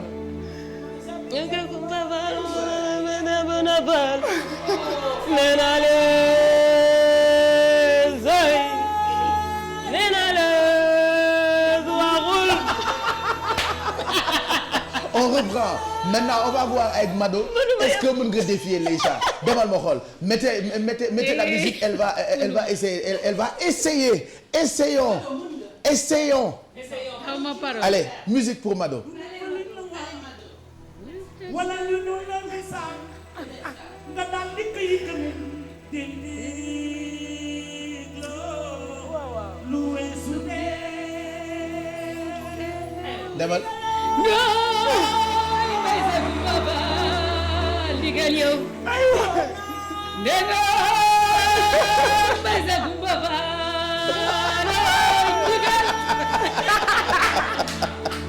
Allez, les chats. ñu ngi lay nuyu raconte-nous nettali sa histoire ak Yandé Codou Sène d'abord parce que moom lañ la découvrir mais raconte-nous l'histoire. Bon, en fait. Parce que j'ai vu que depuis que nga génn voilà ñëpp a ngi apprécier raconte-nous. Bon, depuis que ma nekk collège nag la ma arrivé quoi. Parce que dama bokkoon benn sketch bu ñu doon tourner il y avait un copain qui devait interpréter Léopold Sédar Senghor. Après ci lañ ndax qui dit parle de Léopold Sédar Senghor di Yandé Codou. Effectivement après ci lañ doon wutee kan moo ko war a mën a interpréter et tout. Bon après ma leen mën naa ko. Après bu ma commencé intéressé wu ci moom ma commencé déglu ay woyam comme ça ma mës ko interpréter benn jour boobu noonu mu jàll. Vraiment mu jaaxal ñu bëri. am ñu si doon werante est-ce que teguñu son Yandé Codou mu jaaraat ci après je me suis dit que peut-être lii man war naa ko mën a exploiter vu que bëri na fi ñu fi nekk tey. mais kenn artistes yi bëri nañ mais gisuma ku ci jël idole comme Yandé Codou wala nga ñëw imposer moom li mu fi bàyyi woon. surtout ci après xale voilà surtout nga xam ci ni xale. d'abord il faut nga am talent. parce que technique vocale bi nga xamante ni moom la Yandé Codou doon utiliser ba ci accent bi ba ci façon de d'articuler ay kàddoom ci biir woy bi loolu il faut nga nekk séeréer. est-ce que séeréer nga d'abord. non ñi ma koy laaj bëri nañ mais du ma séeréer. Comment tu as fait pour travailler tout ça. Je suis Haalpulaar accent bi dañ ko dara ñiigal may sa Kumba Fall. waaw moo tax li tax ma gën a gëm ni loo gëm yàlla dala si fekk si. mooy que autant bu ma nekkee collège su ma ko daan déglu wala may dem si montagne yi parce que Thiès laa jàngee di ko répéter et tout yaa naa yoo xamante ni dañ ma doon reetaan am na ñoo xam ne dañu foogoon damay. c'est vrai que c'est rigolo hein. C'est rigolo mais bon. Vraiment yàlla may na ma nekkuma ci di ko répéter tout le temps. Juste que dama ko déglu je sais pas mu ñëw nii naturellement. D'accord yan woyam nga doon déglu. bii rek bi mu woy ak Youssou Ndour ou tu as écouté d'autres de ses chansons. bi ma déglu ci moom avant mu may impressionné mooy que bi muy woy Léopold Sédar Senghor. Léopold Sédar Senghor. Léopold Sédar Senghor. Léopold Sédar Senghor. Léopold Sédar Senghor. Sénégal gagné nga. Léopold gagné nga. Sénégalais gagné nga Léopold Sédar Senghor boobu laa interprété ko. C'est magnifique. Mënuma ko muñ. Mais vidéo bi def internet bu tax ñu découvrir kan mooy les chats parce que je pense que partage yu mu am nombre de vues yu mu am. ngeen ko doon def yéen da ngeen doon fo. Est-ce que vous vous attendiez à un tel buzz? Non, pas vraiment parce que man vidéo bi j'étais avec les copines. D'habitude quand je suis avec mes copines dañuy chantonner. Je chante déliré quoi carrément ouais. ñoom bu ñu koy dugal avisé wuñ ma sax. bu ñu ko dugal affaire bi bëri ay vues nit ñi di ci wax ci lañ may doog a woo. ne ma ñun de vidéo bi dañ ko dugal tàgguwuñ la mais xaw ma daal nit ñaa ngi ci commentaire et tout ma dem seetaan ko après je me suis dit bof dafa waroon génn peut-être mu génn mais vidéo bi am na 3 mois avant ñu koy génnee. peut-être yàlla moo ko kii mu génnee ko sans pour autant mais yàlla def si lii quoi. est-ce que mën nga ñu defal beneen performance bu weesoo li nga def ak Youssou Ndour nii rek nga acapellal ñu beneen Yandé Codou Sène ñu xool dañ may laaj ndax man mën naa. yeneen woy mën naa beneen woy. voilà je dis que man si musique fii Sénégal. xaw ma benn waykat bu ma fi jaaxal. ah bon Ami Collé sama idole la parce que moom si moom laa jàngee yenn way. maanaam ñi fi nekk boog ñu xam. koo ma indil wayam de je vais l'interpréter et su ma ko interpréter da ngay wax moom la mais am naa sama style bopp. d'accord am nga sa style bopp mais da ngay leen di reprendre ah. voilà parce que bon boo nee da nga bëgg a nekk artiste mënoo def sa life yëpp nga ne da nga koy interpréter. léegi dañ lay bàyyi nga tànnal ñu ñetti artiste tànnal ñu ñetti artiste n'importe bu ñu tànn. bu ñu mën ci tànn. bu ñu tànn na ko ne tànn. Alfi waxal. Alfi tànnal. Titi. ban Titi. boo jëlee. kii bu la neex rek. Serigne Saliou. Serigne Saliou. parce que boobu baat bi kii la. ah c'est bien. foo ne ci man. foo ne ci man maam foo ne ci man. li yàlla la. foo ne ci man. foo ne ci man maam foo ne ci man. li yàlla la. soxla may reet ak i xaalam daal ndax wéy laab na ni suñ ko defaree ba mu baax mayit ko taalibe laa ilaaha illallah am na tala ah. tànnal beneen artiste ñu xool. génial. Ami Collé Dia. demal ci benn woyam. bul ma xool yow. wan ma ko moo gën nga may sàggane wan ma sama gën yow soo ko naree jàppee ni kañ lay baax kañ lay baax wan ma sama gën yow. léegi fi histoire bi commencé ba Sénégalais yi découvrir ko dañ leen koy won ngeen xam ni voilà bu dara di ñëw day bette. nañu xool. tey nag ñu ngi nii Ngor fas yéene leen présenté Laycha Diop mu duggal ñu ci son Yandé Codou Sène ak Youssou Ndour. allez Laycha. ça va yow. ok. Youssou Ndour comme les autres parce que moi je suis Yandé Codou. C'est normal, parce que je chante très bien. Vous allez écouter et vous allez me dire si c'est bien ou si c'est mal. Bu leen ma ko jàppee rek nii laa mel. Nigaloo yi ba. Listen. Woon naa la nigal bàyyi ko. Listen. Woon naa la nigal bàyyi ko. Listen. Mooy Jabige Kumba Fall borom fara xati jañane. Dama moom si ñaayooy nigal baax. Jëmbaar yelkom. Jëmbaar yelkom. Nigaloo yi Fall. Jëmbaar l'islam. Nee naa leen zoy. Nee naa leen waxul jëmbaaroo. Nigal Fall may sax. Jëmbaar nigal bàyyi ko Fall may sax Jabige Kumba Fall. Jëmbaaroo nigal ma Jabige Kumba Fall.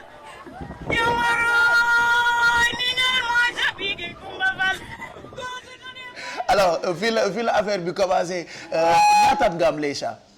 bon am na ñoo xam ne nee naa leen 24 ans la am. waaw am na ñoo xam ne nee naa leen 26 ans. man ñaata nga may wax. yow. mais di doo wax ma ñaata nga may jox ci at. bàyyi ma wax bu at rek. doo ma jox dara rek jox ma at ma xool jox ma at ma xool. 21 ans. 21 kon doo doomu procureur quoi maanaam. ankay. merci pour 21 bi nga ma jox. il a 16 ans. yow dégg nga doomu procureur. non dama ko jox foo la mais bàyyi ko mu dugg. voilà mais yaa ngi def ban classe. bàyyi naa jàng. lu tax nga bàyyi jàng jàngee bon ay affaire la rek. d'accord lan ngay def nii actuellement lan mooy sa activité. bon instant bi maa ngi doon liggéey ci benn resto.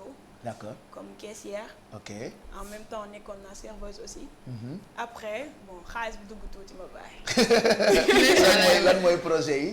bon ñu ngi liggéey maa ngi job parce que ñu bëri bëgg nañ découvrir lan mooy sama style. très bien maa ngi liggéey ci loolu xam naa très bientôt dinañ am benn affaire bu ñu jox gars yi ñu cons ko. voilà comme ça ñu gis sama vrai style quoi. ah oui mais est-ce que à la base bi ngay toppandoo Yandé Codou ci première fois bi Léopold Sédar Senghor yaa ngi doon gis carrière artistique pour yow wala est-ce que buzz bi moo tax. non même pas parce que man basket laa gëmoon quoi sama live. basket laa doon def. ah c'est vrai que da nga njool da nga mën quinze aussi tu as vu ah.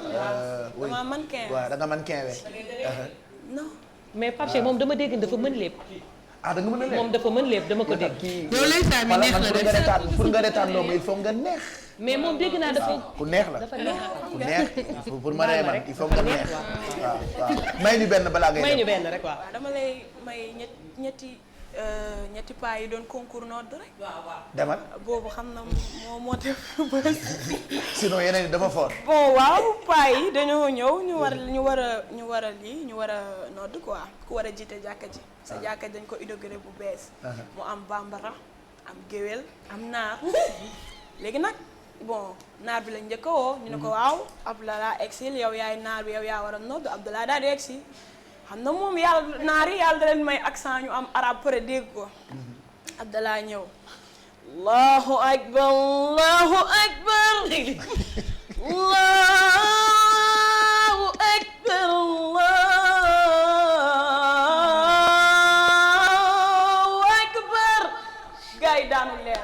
mais non mais kii moom mooy ñu jiite jumaa ji. paa bi ne ko non xaaral.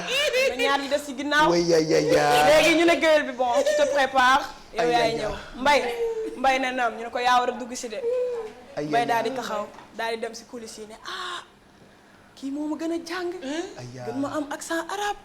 kii maa dellu samay maam. géwéle rek. mel ni man rek. mel ni yow rek. mu ñëw daal. gars yi ne ko waaw Aïcha Mbaye yow la mu ñëw. Allah waaw waaw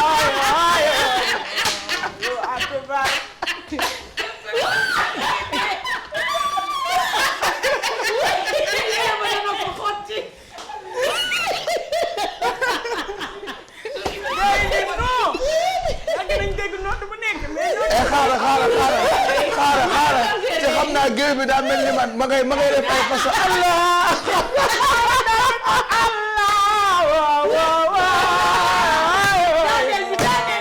akbar gay ne ko ngene la mu ne Allah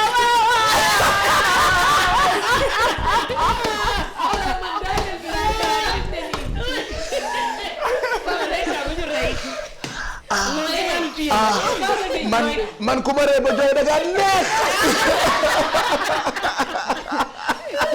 agalil léegi keneen ki bambara bi yow dafa lay song xeex tey doo def tey fii ngay toog ba 11h. bambara bi nag tey daal yàlla daa def bot bi daa diis neexul baat waaye doole kese la mu ñëw xool gars yi taxaw rek mu xool situation bi critique rek mu yëkkati yére bi Allahu akbar Allahu akbar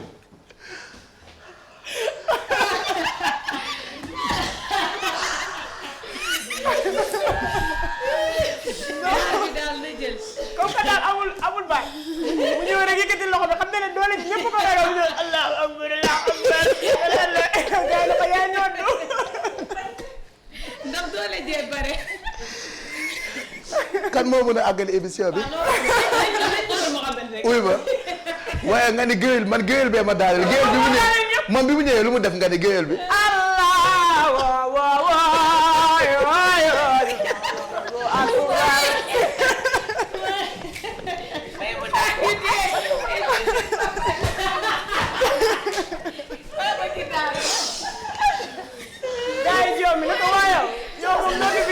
kaay toog sama wet kaay yow dama lay bëgg kaay yéen ñëpp tàccul leen ma ko waaye ngir yàlla kaay toog sama wet toogal fii léegi Mouhamed ñëwal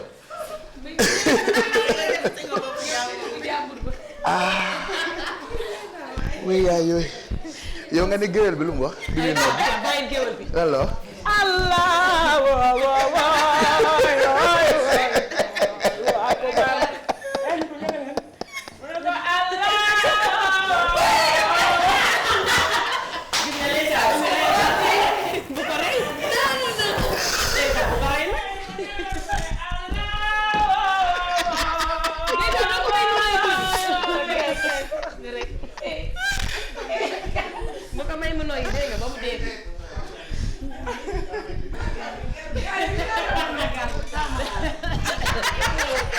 woo leen gar mi mu àggali émission bi. ah El Hadj ñëw di ma toroxal rek xale bi ñëw di ma toroxal rek xale bi daa ñëw di ma toroxal rek Aïssatou voilà ah daf maa toroxal de léegi dama bëgg nga dégluwaat léegi bi Mouhamed Ndiaye sarax ma rek sama waa ji taxaw rek taalibe Serigne Saliou bi moom daal def na fi lu garaaw El Hadj El Hadj xale bi nee na daa amoon concours noddu bi nag kii moo woy ak Youssou Ndour yànd koddu bi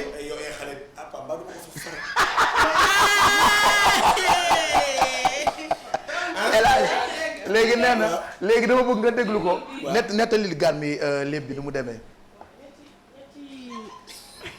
demal rek Mohamed da lay dóor de gaawal xool kan moo war a jiite jàkka ci léegi ñett yi ñëw présenté wu concours la ku dàq noddu kookoy jiite jumaa ji léegi naar bi nag yàlla da ko may accent arabe bi daal xam nga waaw dafa jàng mën a prononcer arabe mu ñëw allahu akbar naar bi allahu akbar gaay ne laa ilaha illallah kii dafa mën yow nag musuñoo dégg nodd bu di mel yow daal daanaka bu ñuy ñëw deful lu baax yaay jiite jumaa ji mu des géwél bi war a ñëw géwél bi nag biñ ko woowee ne ko mbay mu ne naa mun ko egsi mbay daal di ñëw léegi mu ñëwee ñu ne ko waaw yow de yaa war a ñëw mu dugg ci kër yi daan ne nii naar bii ma gën a jàng ëpp may araf gën maa tegu te maa dellu ci samay maam dellu samay maam dina ma indil dara kat bi daal di ñëw rek gars yi ne ko waaw egsi mu ñëw ayca noddal mu ñëw mu ne allah wa akbar gise ne ko moo lii la musu ñoo dégg nodd bu mel ni waaye Baye Cheikh bon Mohamed nañu pause quand même mu revue de presse mais ku nekk li mu doon rek la def. loolu la def na li mu doon kii li la doon. Mohamed Ndiaye xam nga di xale bi dafa yebaate allez ñu jàll ci revue de presse bi ak Mamadou Mohamed Ndiaye après ñu dellu si waat ak les chats. Pape yow it.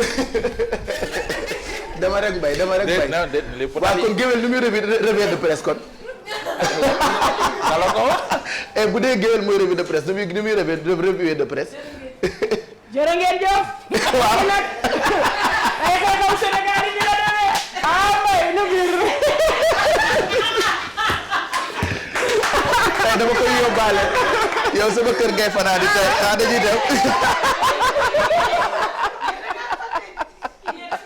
allez Mohamed lu la bëgg wax nga dem gaaw balaa heure bi di gën a dem jërë ngeen jëf demal. non na Pape bëggoo jàmm na lépp daal yow mën a wax doo bëgg na mën a wax man tamit kenn lépp daal rek. boo bëgg waaw léegi ok dal nañu léegi dal nañu léegi. bu fi waxaatee léegi da ngeen koy génn. voilà dootul wax léegi. on est d'accord. alors c'est parti pour revue de presse bi jërë ngeen jëf. ay ca Pape nañu door ak observateur mi ngi noonu xool li xew ca Gambie ñi ngi ko doon waxtaanee fan yi yëpp mu dee ay doomu Sénégal yoo xam ne dañ leen a jàpp ca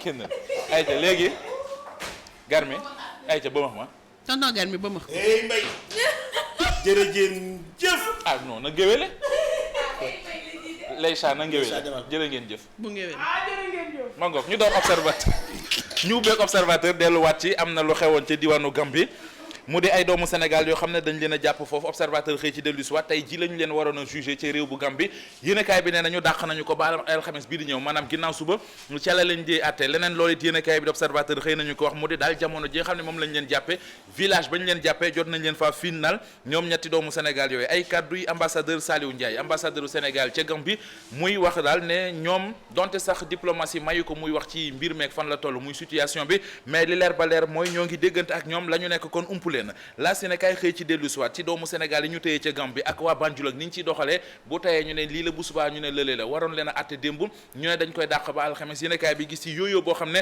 waa Gambie ñoo ngi koy def ñoom ñooñee ñett ñi ci ministère de l'environnement lañ doon liggéeyee Grand Place xëy ci dellu siwaat ak kaddu yu bawoo ci Abdoulaye Bibi Baldé mooy ministre de l'environnement muy leeral yëf yi ak ni mu demee ñooñee demoon mission fañ leen yabaloon mission ni ñu leen jàppee ak yaakaar ji mu am ci ne dinañ ko lijjanti ba benn jafe-jafe kon du ci am populaire xëy dellu siwaat ak ñun ca la xew ca Gambie ak Yaya Jammeh mi nga xamante ne ji li gars yi wax faale woo ko ci gàttal mi ngi wéy di gën a fitnaal ay opposants waa organisation Nations Unies ak waa États-Unis di wax waaye ñoom communauté internationale boobee yéenekaay bi nee nañu Yaya Jammeh li mu leen jàppe mooy ay xaj dem na sax bay wax lu ni mel libération xëy ci dellu siwaat kaddu yu bawoo ci Yaya Jammeh jëm ci communauté internationale bi ak ni mu leen saaga nee na ñoom ay xaj lañu maanaam ci gàttal du leen déglu nañu lijjanti seen mbiri bopp La Tribune xëy ay kaddu yu bawoo ci Seydi Gassama mooy secrétaire exécutif bu Amnesty Sénégal muy leeral ak li nga xam ne bëgg na ko mooy président Macky Sall yëkkati kàddoom wax ak ki nga xamante ne ji mooy Yaya Jammeh ñu teel koo yamale bala yëf yi di jéggi dayo Le Soleil ñëw ak ñun ci meneen mbir moo xam ne jéggi na dayo ba pare wàllu njàng meek njàngale mi ak ni ñu ko fas yéene di jënti gouvernement bu Sénégal ak syndicat gi bu jàngalekat yi ñoo ngi ñoom ñëpp ci ay pexe ngir xool nu ñuy doxalee xalaat bi président Macky Sall wax jëme kon ci wàllu njàng mi ci Sénégal enquête moom it dikk ci moom i dem mbir waaye dafa xëy ab gëstu ci lan moo tax état bi ak nguurug Sénégal dëkk kon ci ay ñaxtu bu kii dee grève kii di digge lu mu dul deful accord yi ak li ci am dëgg-dëgg yéenekaay bi di enquête def na ci gëstu bu yaa fan la tàmbaleek fan la doore li leen gën di féewale indemnité de logement ak mise en solde ak wàllu rappel yi bokk na ci di jàngalekat yi di gën di ñaxtu Barthélémy Diaz moo nekk ci xët mu njëkk Walfadjri moom mi nga xamante ne ji mooy maire bu Mermoz Sacré-Cœur Macky Sall mi ngi ci kawam yéenekaay bi moo ñu ko wax ndax daal ay daan la bëgg a teg ci ndoddam Barthélémy Diaz ak kàddu yu mu yëkkati di ko teg ci ndoddal Benno Bokk Yaakaar ak li mu leen di waxe lii moo tax kon ñu fas yéene ko teg ay daan ba tey sax am na ku xamal waa Walfadjri ne bu ñu yegsee ci kon rentrée parlementaire bi ñu dënmal dana am ay daan yu ñuy teg Barthélémy mën naa yegg sax ba ci poste secrétaire élu ba mu am ci assemblée nationale ñu xañ ko moom Barthélémy Diaz mi ne woon crise da am ci biir parti socialiste Le Témoin nee nañu daal forum des jeunes socialistes weddi nañ loolee ñu dem ci yéenekaay bii nga xamante ni moo di Témoin des ci ba léegi ak kàddu yu bawoo ci Cheikh Béthio Thioune mi ngi ko waxee ca Thiès muy leeral ne amul benn jafe-jafe boo xam ne am na ci diggante Touba ak président Macky Sall jàmm rek moo ci am sunu lamb la ñu jëm ak Baboy mi daan keroog Baye Mandione ba noppi dëkk kii di B52 mu di le roi des arènes Bombardier ak Tapha Tine borom tax ci ripp yéenekaay bi nañu ñoom ñaar ñooñee Baboy dëkk na leen mais kenn ci ñoom waxul lu leer kii di Bombardier li mu wax mooy Baboy bu ko neexee dëkk ma ndax moomee vent Tapha Tine ne moom day xaar ñu saisir ko officiellement nees moom saisir nañ ko officiellement ki nga xamante ne ji moom mooy Aziz Ndiaye mu bëgg a tëgg combat diggam ak Baboy nees dëggal na ko ci l'Observateur ba noppi di xam ne Baboy kuy mbokkam na ko téye ndax nes ne na moom xale la am na doole te soxor na. voilà jërëjëf Mamadou Mouhamed Ndiaye ñu ngi lay gërëm bu baax mu nekkoon revue de presse bi je pense que on ne prendra même pas de pause on va continuer ba heure permanence jot permettre à Zénat se préparer ci ginnaaw El Hadj Mbaye Garmi daf ñu fekk si déjà ci plateau bi dinañu waxtaanee guddi gi nga xamante ni ñu ngi koy préparer muy grande nuit na biir on va apprécier je sais que. bokkul ak nodd bi dara. waaw bokkul ak moom muy la grande nuit na biir nag guddi la goo xamante ni bëgg naa ñu wax ci kanam mais en attendant Leïcha c'est vrai que am nga ay projet album am nga projet spectacle wane sa talent et tout ça ñun ñëpp on a apprécié ce matin on s'est dit est-ce que Yandé Codou bi rek la mën mais on s'est rendu compte que mën na leneen del def ay one man show Sénégal c'est dommage que du ñu def ay one man show prendre des comédiens ñuy reetaan loo nit ñi reetaan dafa baax hélas reetaan dafa baax nit ñi dañu war di ree Baye Cheikh reetaan oui dafa baax reetaan dafa am maanaa de. dafa am maanaa bari na ñoo xam ne ñii dañuy jël sa ñi nga xam ne seen xel yi dafa manqué. waaw xaritoo ak ñoom. wallaahi dañu bëgg di reetaan. wallaahi reetaan day guddal fan. dafay guddal fan fu ñu baaxul fu ñu gu yàgg. wallaahi musiba la Baye. man li ma ree tey rek am yokku naa xam naa sans aj samay at. donc il faut beaucoup rigoler maintenant dama bëgg a organiser battle entre Leïcha ak Mamadou Ndoye Bane. ah oui pour wan ko di Ndoye Bane moo ko daa xamee Bane ñëwal tàccul leen ma Bane mu ñëw. tegal leen ma ko musique bu neex ñu accueillir ko Papa Samba Thiam ci ginnaaw tegal leen ma ko lu neex ak koppati bi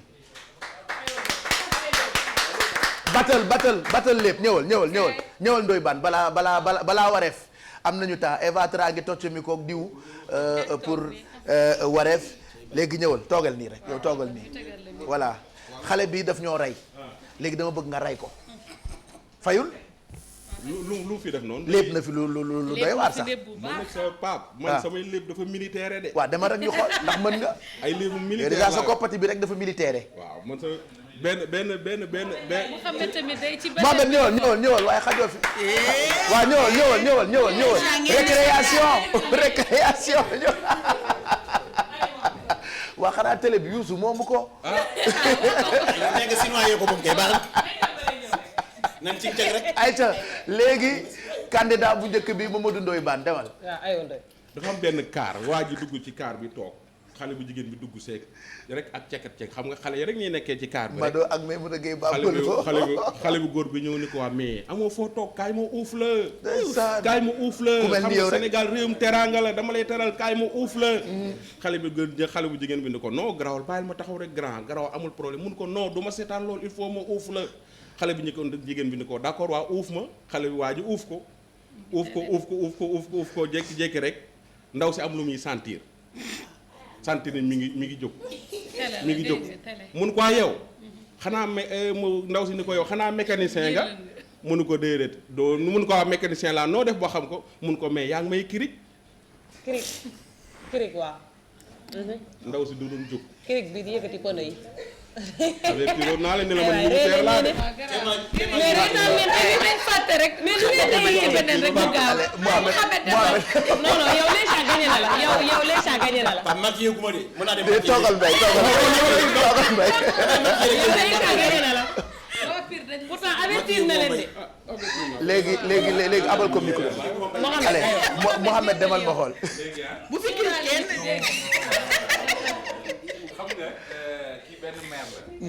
maire bi nag dafa bari dosé quoi.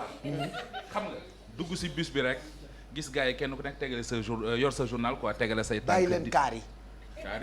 wàccal kaar. fu ma yemati woon. ci kaar bi rek.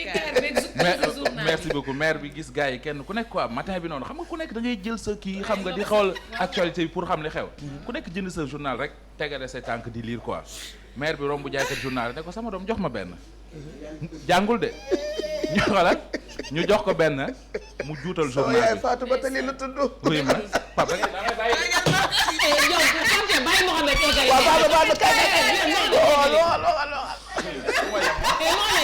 ci kaar bi rek voilà maire bi jënd gis ñëpp du lire rek. moom it mu jënd journalam. mais comme jàngul mu juutal journal bi. di lire waaw booy bi di ko xool ba mu yàgg mu ne ko tata da ngaa dëpp journal bi de. mu ne ko doom lii tax mu dikkee ma angale. mais ñun maa leen mën. maa leen mën ah. xaaral mu dem léegi xaaral léegi saa dem ma xool demal ci beneen. léegi. bu fort.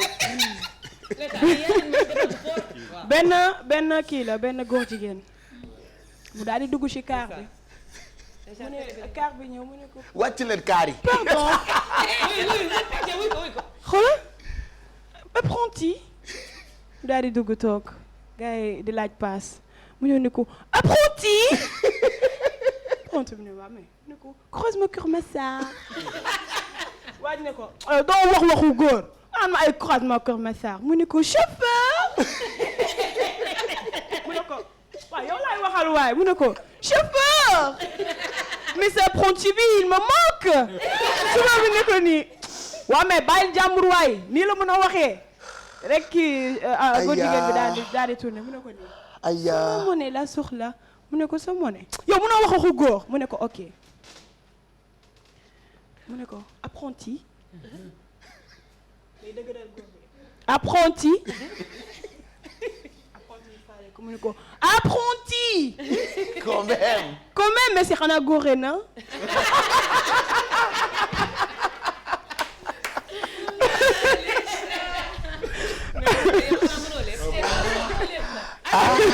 waa léegi yow léebal ma yow. man yi ma mën Ndoye Bane rek moo ko sañ a wax ci télé man sañu ma ko wax ci télé dafa kiiwee dafa foore waaw yi ma yor dafa foor dafa Fatoumata liwee dafa tojee. am naa boo xam ne du ma yaa ngi ci télé ah yaa ngi ci télé wala newoo ci télé da nga taxaw ah nekkoo ci télé bi.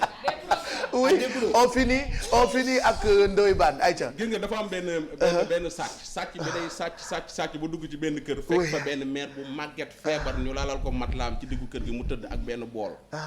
ub bool bi. sàcc bi ñëw wër ci kër gi amul lu mu sàcc.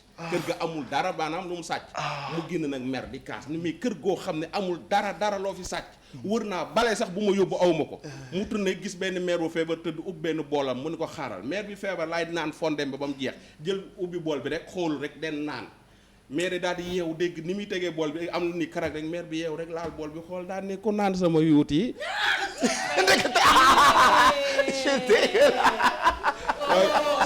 non sama yuut yi ku ko naan bon dugg sàcc bi dugg kër gi gisul lum sàcc xol bi jeex mu jël robinet yëpp ubbi ne leen ni ngeen fay facture ba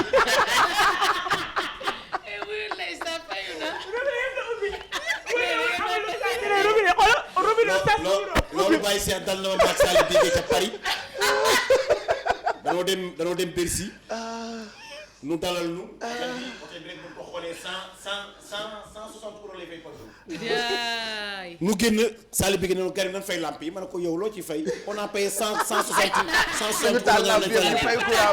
Bigué ne ma Karim nañ ubbi robinet bàyyi ko noonu day génn man ci booy robinet yi allez performance bu mujj ak Leïcha laataa ñuy waxtaan ak El Hadj Ban Mbaye Garmi du ma ko tojal ma ko Abdoulaye boo xamante ne bu ngi toj dëkk bi mais mënuñu ko lépp ci télé bi ëpp naa génne alors Leïcha El Hadj bëgg nga déglu ko mu demaatul ñu tuuti ci Yandé Codou Sène du lépp luñ la woon baluñu la misaal nga daa di koy gëm del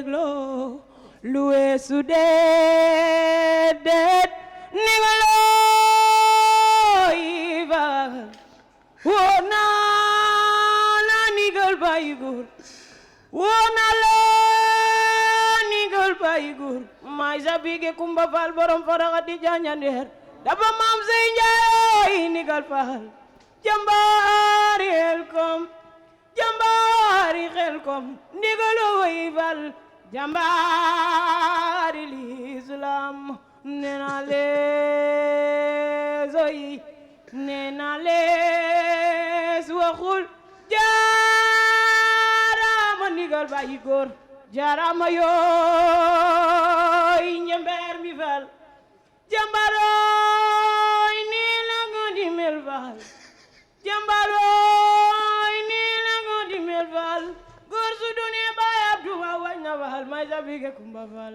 yaay sa du Ibra fal may sa bige kumba fal sama mi Ibra fal a feeña Muhammadu Bamba jambaroy nigal fal nena lees oy nena lees waxul.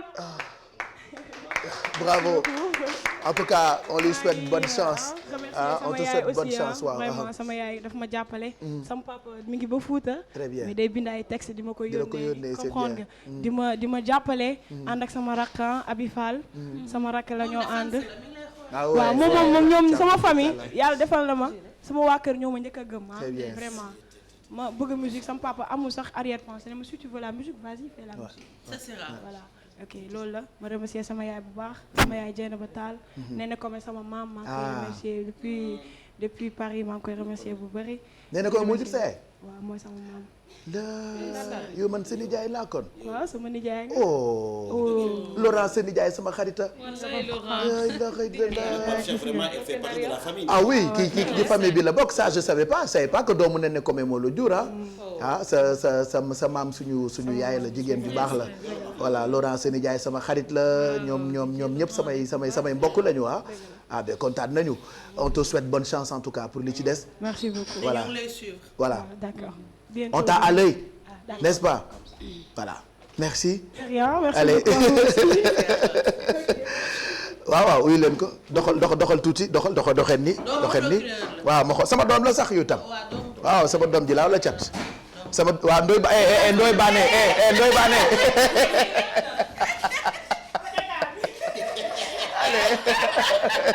juste juste balaa may wéet ak El Hadj Mbaye Garmi je remercie tout le monde Mado on te retrouve demain bu soobee yàlla. Inch'Allah demain et je remercie juste Tuuti Bijou donc moom démb dafa ñëw en SOS ci sama côté donc on lui fait un gros coucou. Elle est adorable Bijou Tuuti. Voilà donc merci pour tout. Sa maman aussi elle nous adore, elle nous suit vraiment. Donc Bijou, love you. On t'embrasse très fort Bijou Tuuti. Voilà et Maïmouna Gueye Bambalo mardi prochain. Inch'Allah mardi prochain ci rubrique économie Inch'Allah. Voilà merci beaucoup Bijou si à demain. À demain Inch'Allah dans Yeewu Leen et puis merci beaucoup à Ndaw Latifa pour la coiffure numéro 33 824 61 24 à demain. Merci Meribey Diouf à mardi prochain. Très belle émission, franchement j'ai adoré, j'ai kiffé, donc bon mardi prochain. Inch'Allah Aïssatou Paye Fall. Merci beaucoup, à mardi prochain. Inch'Allah. 77 650 50 40. Voilà, on se retrouve, on prend juste une pause de quelques minutes juste après ñu waxtaan man El Hadj Mbaye Garmi ak Alfi pour jeexal Yeewu Leen bi.